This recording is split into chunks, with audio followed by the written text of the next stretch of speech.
Inyo kaya, no? Happy New Year po sa inyo, no? Tanong ko lang po, ano bang gusto nyo makamit sa panibagong taon po? Patuloy pong magkaroon ng honors sa school po. Yun lang.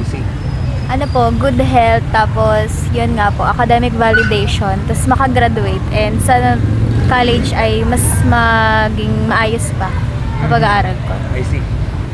Sa tingin nyo kaya, kayo ba'y masiyahin ba kayo o malungkutin kayo sa panahon ngayon? Ako po ay masiyahin. Masiyahin talaga. Ano po, half-half po kasi ako eh. Masayahin, malungkutin. Masayahin po kasi may mga, yun nga po, may mga kaibigan ako, meron akong pamilya. Pero malungkutin po gawa ng may mga challenges po talaga na bigla-bigla na dumadating na nagpapadown sa akin. I see. Sa tingin nyo kaya, tanong lang no, ano ba ang pinaka mabigat na dahilan? Bakit ang isang tao ay nagiging malungkot o malungkutin? Para po sa akin, kapag po may mga problema dumarating na parang hindi po nila na-expect.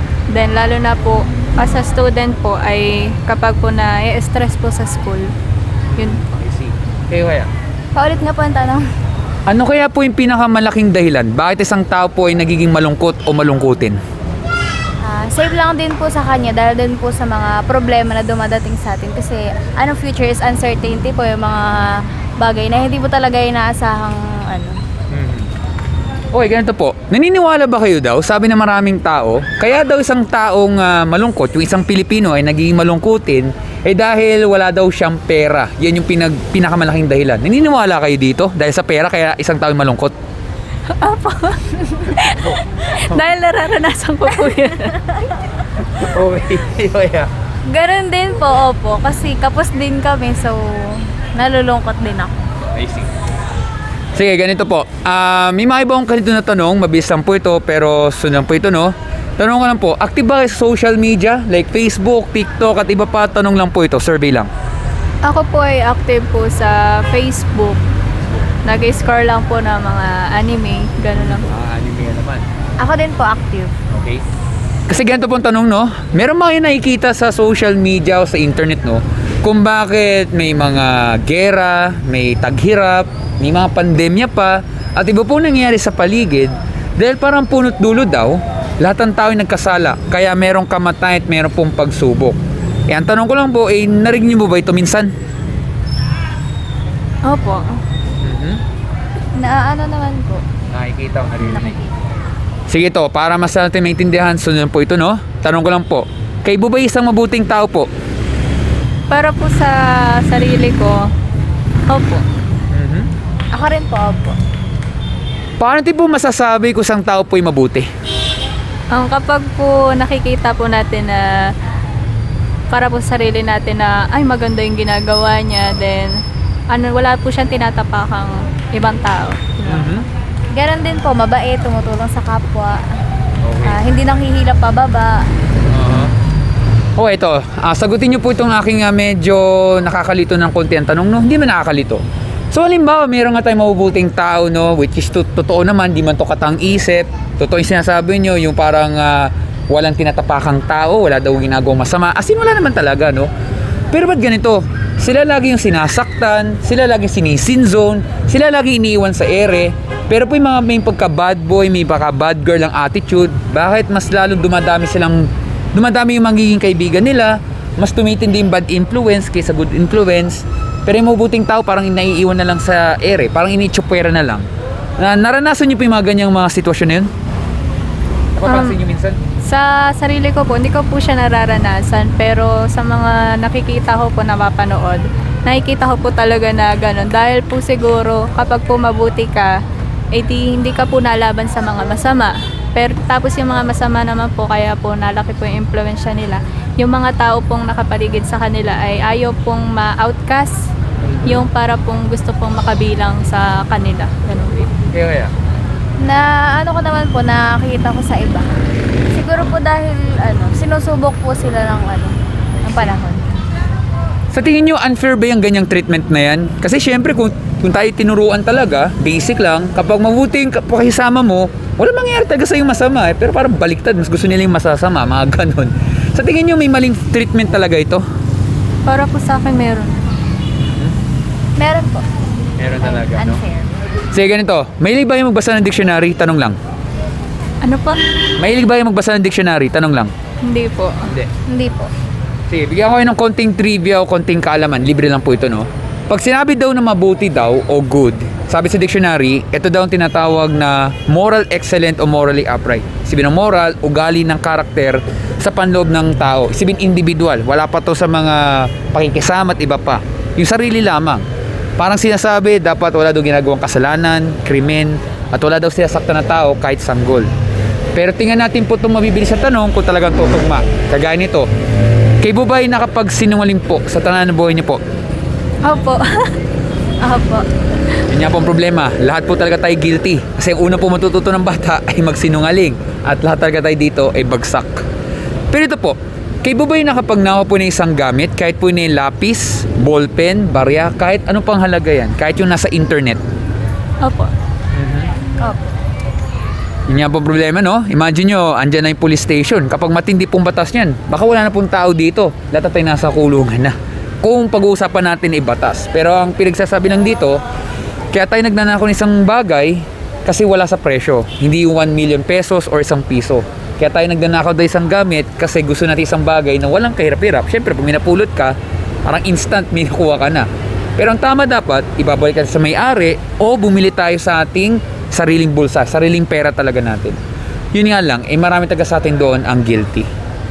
Pero ito po, kayo ba'y nakaranas na magalit sa isang tao minsan? Opo. Opo. Nawawala ba stress natin pag tayo nagagalit o lalong tumitindi po? Para po sa akin lalong tumitindi. Sa akin din po tumitindi. Siyempre, normal naman po, no? Pag tayo po yung magagalit, siyempre masasaktan. Alam mo po tayong tatawa, ngingiti. Baka baliw na po yung tao at siya sabi niya na hindi siya nasasaktan o manhid na.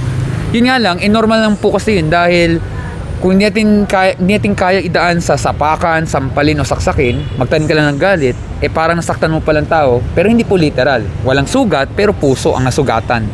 Yun nga lang, marami taga sa atin lahat doon ang guilty. So para tayo nakapatay ng tao, pero hindi po literal.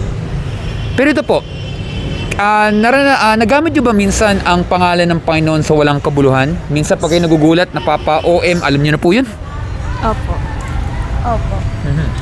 Mahal nyo ba nanay nyo? Tanong lang. Sobra po. Sobra. Sobrang mahal. Okay, so ngayon makita natin, halimbawa lang no, nandito tayo sa Sariaya Park, no? So maganda ang panahon, malakas ang simoy ng hangin. Wag naman po sana na napuwing ang mata nyo kasi sobrang lakas ng hangin, di ba? Biglang nagtawanan kayo, nagmurahan. Instead ng pangalan ng Panginoon na nagamit nyo, pangalan ng nanay nyo na may konting mura, napapa-OM, pero pangalan ng nanay nyo. Pero biruan lamang kasi napuwing mata nyo, may mga ganon.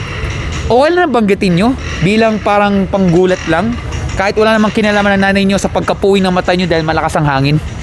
Para sa akin hindi po okay yun at never ko pa pong nagawa yan. Oo. Hindi rin po okay sa akin. Siyempre kalokohan yun, nanay yun, wala namang kinalaman yun kahit nga kung nadapa ka, kahit huwag mong isisi kahit sinong pangalan ng tao unless tinulak ka talaga ng kasama mo kunwari. Pero ang punto lamang kasi ganito, kung meron tayong pagmamahal o respeto sa magulang natin, sa tatay natin o sa nanay natin, dapat meron tayong respeto sa Panginoon. Kasi siya naglikha ng mundo sa mabuti at hindi po siya yung parang ginagamit lang na parang pagmumura o kung halimbawa pag kayo nanonood ng pelikula. Nanonood ba kayo ng pelikula minsan? Lagi po. Lagi. Minsan po. Napapansin niyo ba yung parang expression na nababanggit ang pangalan ng Panginoon kahit murahan lamang, awayan, kahit wala namang kinalaman ng Panginoon sa pinaggagawa nilang eksena? Opo. Yan yung isang halimbawa po ng blasphemy o pambabastos. Nakakalungkot lamang kasi hindi porket na ito ay ginagamit ng maraming tao, hindi sabihin yan yung tamang sagot.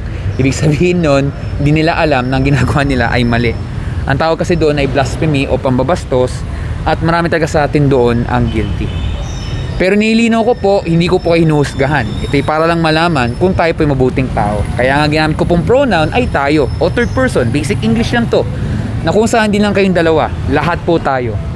Sa tingin nyo kaya, kung tayo po'y mamamatay, hindi po to pananakot at haharap tayo sa Judgment Day, kayo ba'y guilty o innocent po kayo? Guilty po. Guilty po. So, tanong lang po, no? Saan kaya kayo pupunta? Tanong lang. Sa langit ba? O saan pero po kayo pupunta? Tanong lang. Siguro po sa mga kasalanan ko po.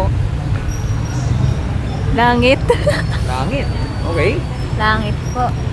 Bakit po langit kung meron tayong nagawang kasalanan? Kasi po nahingi naman po tayo ng tawad sa Panginoon. Every time po na may magagawa tayong kasalanan. Okay? Ganon din po sa akin. Sige, ganito. Bigyan ko yung napakadaling halimbawa. Kahit kayo nakapikit ang mata o kahit kayo nagsesepon kunwari, napakadali lang ito.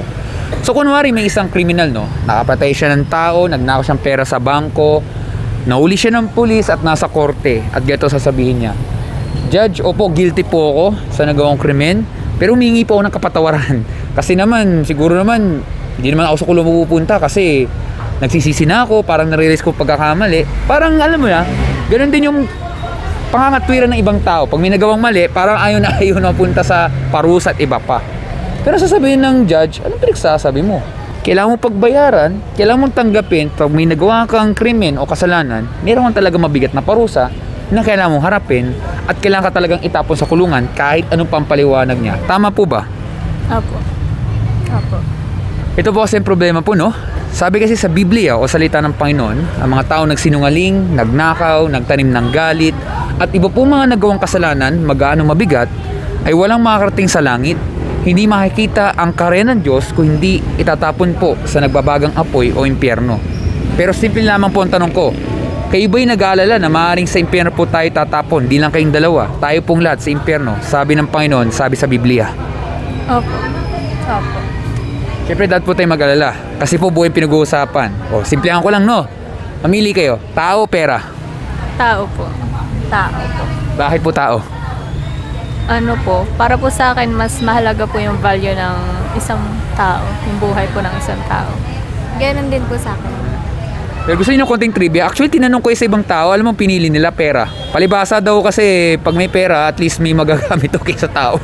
Ewan ko, may ganun. Pero hindi na nakikita na napakatindi ng halaga ng isang tao. O kunwari lamang, halimbawa, o kunwari lamang ha, may nakidnap na isang tao. Di ba, mayroong ransom o pera. Sasabi ng nanay, handaan niyang iwaldas na ng pera para makuha yung kanyang anak. For example, which is a typical sense na pinapahalaga ng buhay ng tao. Kasi ganito lang yun eh. Kapag kunwari halimbawa katabi mo o halimbawa kayo namatay kunwari lamang, sa tingin nyo pag may dumating na panibagong tao, sa tingin nyo parehas ba yung mukha ng kasama mo? Parehas pong ano? Oo, halimbawa namatay kunwari lamang, namatay yung katabi mo, pero may dumating na panibago sa buhay mo, sa tingin mo parehas ba ang mukha niya ulit na makikita mo? Hindi po. Hindi. Hindi po.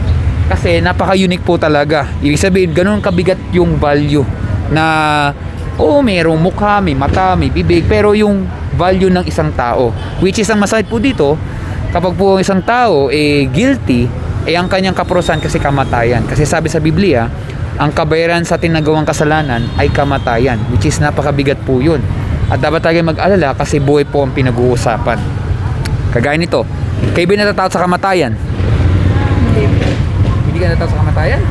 Opo. Kayo natatakot? Ba't di kayo natatakot sa kamatayan?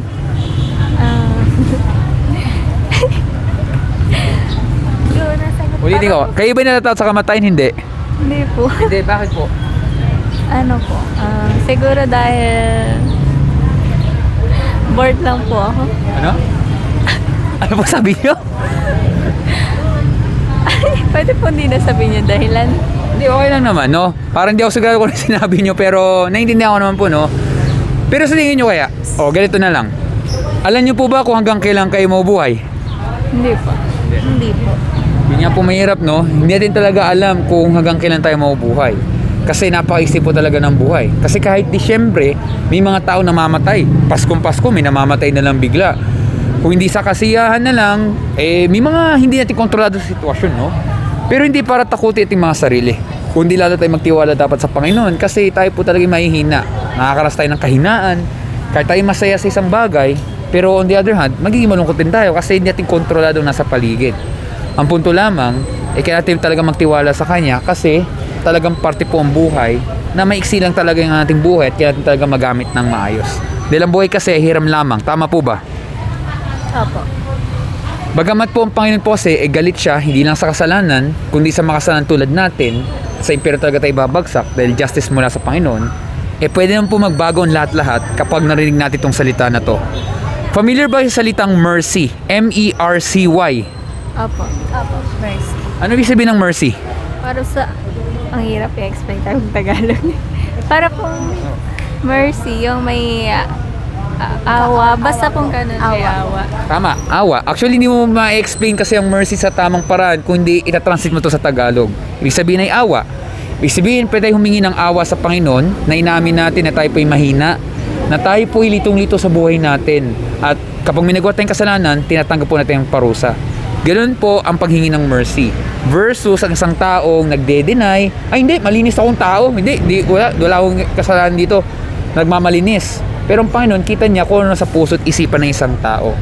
Kasi sa mata ng Panginoon, hindi po insulto na tayo humingi ng awa sa Kanya. Mas gusto pa nga niya ang mga taong magpakumbaba. At ayaw niya ng mga matatasang sarili o mayabang. Kasi yung mga talino at galing, galing lang naman sa Kanya at wala sa mga sarili nila. Pag tayo humingi kasi ng awa sa Panginoon, nagbibigay siya ng isang solusyon kahit tayo'y guilty. At dito po papasok ang tanong na to. Ano kaya ginawa ng Panginoon upang hindi tayo tapon sa impyerno, tayo pa'y makalis po sa Judgment Day? Ano bang ginawa ng Panginoon sa ating lahat? Ano po, isinakripisyon po ni Jesus yung sarili niya. Pagkasakit po, pinako sa krus. Yan nga. Tayo pong lahat ay makasalanan, di lang sa Pilipinas, pati sa buong mundo. Tama po ba? Opo. Makikita nyo, natapos na nga po ang araw ng Pasko, no? Pero nananatili pa rin nandun po yung napakahalagang mensahe na tayo po lahat ay guilty, pero ang ginawa ng Panginoon sa Kristo, binuwisyo po yung kanyang buhay dahil siya po ay nagmamalasakit. Hindi niya kailangan gawin to, pero dahil sa pag-ibig ng Panginoon, gusto itong gawin kasi talagang lugmok ang buhay ng tao kapag namatay. Impyerno talaga, hindi lang kayong dalawa, lahat. Pero dahil sa ginawa ng Panginoon sa Kristo lamang, nagbahagi lang siya ng katotohanan, nagbahagi lang siya ng mga mabubuting salita. Pero, yung mga taong ayaw ng katotohanan, ayaw nila na mayroong nagtuturo sa kanilang tamang leksyon. So, ang pinalabas nila, may ginawa daw masama si Jesus, pero totoo, inosente lang po lang siya. Parang frame up. Parang kunwari, nananahimik lang kayo, bigla na lang may magtapon kunwari ng droga, kunwari lamang ha. Ganon po ang sinabing frame up. Kay Jesus, hindi na bago sa kanya. Pagbabahagi ng katotohanan, papatay na lang pala siya kasi ayaw nila ng katotohanan. Dahil ang mga tao kasi, sabi sa Biblia, alam nila yung katotohanan pero binabaluktot lang. Kasi deep inside, nasasaktan sila kasi tama. Pero para hindi nila maramdaman na nasasaktan sila, sisirain nila yung isang tao. Pero si Jesus kasi hindi lang siya tao. Siya rin ni Diyos. Kasi ang pagbabahagi ng kanyang katotohanan, kapalit kanyang buhay.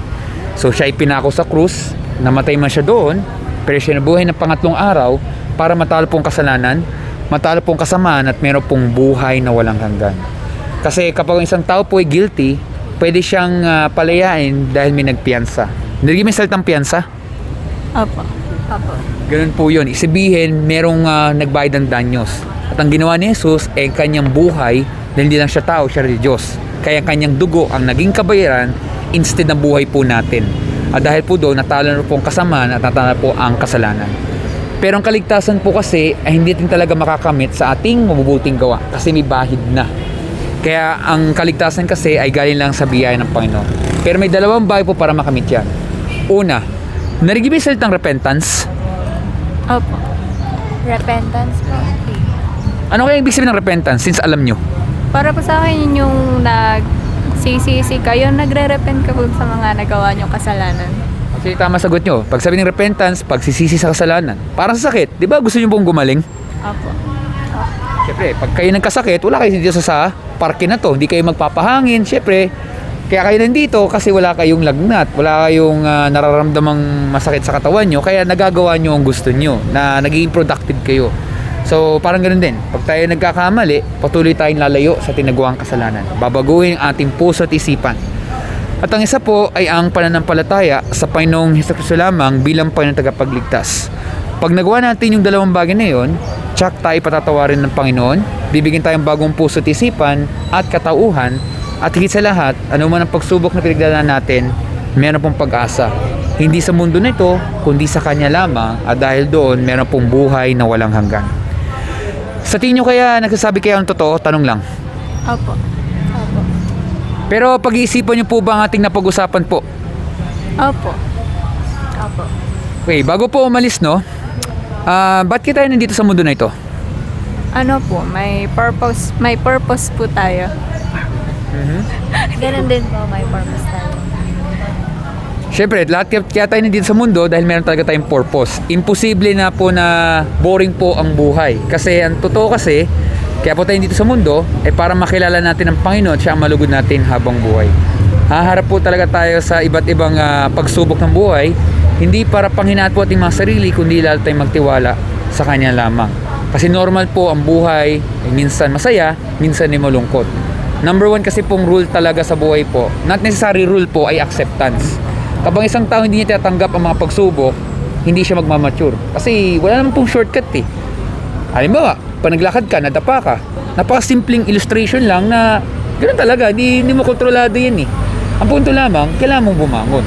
Hindi man necessarily tigok ka agad, no? Ang punto lamang, parte po ang pagsubok. Kaya dapat talaga tayo magtiwala sa Kanya lamang. Tanong ko lang po, kayo ba nagbabasa ng Bible? Tanong lang. Opo. Araw-araw po ba yan? Hindi po. Hindi po. So halimbawa, pag kayo nagugutom, di ba bibili ka talaga kayong pagkain? Opo. Opo. Pag kumukulang ang tiyan nyo, not necessarily magsi-CR, no? Ibig sabihin, bibili talaga kayong pagkain para hindi sumakit ang tiyan nyo. Tama po ba? Opo. Opo. Sana po, ganun din po kung ang attitude natin ay sa spiritual. Ibig sabihin, pag tayo gusto natin ng tamang daan, basahin natin ang Kanyang salita dahil parang love letter po sa atin yan, no? Wag nyo sanang samay, no? May mga natanggap na ba yung love letter sa buong buhay nyo? Opo. Meron po. Imagine nyo, hindi naman yan necessarily stalker kaagad yan. Ibig sabihin, merong genuine o bukal talaga sa puso kaya nagsulat ng ganyan. Ganun din po ang Panginoon. Ang kanyang pong pag-ibig, bagamat siya'y galit sa kasalanan at makasalanan tulad natin, nagbigay pa rin siya ng solusyon para hindi tayo mapahamak. Pag binasa natin kanyang salita, yan yung magiging sandigan natin para hindi tayo mapahamak at meron tayong buhay na walang hanggan. Ang masamang balita, lahat talaga tayo guilty, sa impyerno talaga tayo tatapon. Pero mabuting balita ay dahil sa ginawa ng Panginoong Hesus lamang, hindi lahat ng tao sa impyerno mapupunta. Marami rin makakapunta sa langit, pero hindi po binanggit doon ang mga pangalan, no? Ang sinabi lang, kapag isang tao ay nagsisi at nanampalataya sa Panginoong Hesus lamang, sila ay maliligtas, hindi dahil sa mabuting gawa, kundi sila ay naligtas dahil sa tugon ng Panginoon sa kanyang biyaya, at dahil doon meron pong buhay na walang hanggan. Maraming salamat po at meron may katanungan po. Wala po. Wala po. Maraming salamat po at mag-ingat po kayo at belated Merry Christmas at Happy New Year rin po. Merry Christmas din po and Happy New Year. Merry Christmas po and Happy New Year.